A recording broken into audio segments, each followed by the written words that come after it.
NCP নেতা আখতার হোসেন যুক্তরাষ্ট্রে গিয়েছেন বাংলাদেশের প্রধান উপদেষ্টা মোহাম্মদ ইউনূসের সফরসঙ্গী হিসেবে। সেখানে তিনি জন এফ কেনেডি আন্তর্জাতিক বিমানবন্দরে নেমে ৪ নম্বর টার্মিনাল দিয়ে তিনি বের হচ্ছিলেন।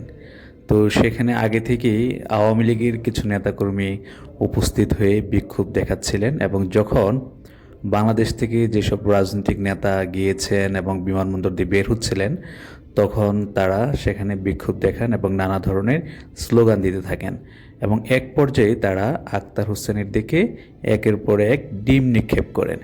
এই সময় তার সঙ্গে এনসিপির আরেক নেতা তাসনিম জারাকেও দেখা যায়। তবে যারা বিক্ষোভ দেখিয়েছেন তাদের অনেকেই বলছিলেন যাতে করে তাসনিম জারাকে যাতে কিছু না করা হয় সেই নির্দেশ দেওয়া হচ্ছিল। ঘটনার সময় বিমানবন্দর এলাকাতেই ছিলেন বিএনপি মহাসচিব মির্জা ফখরুল ইসলাম আলমগীর সহ আরও কয়েকজন নেতা।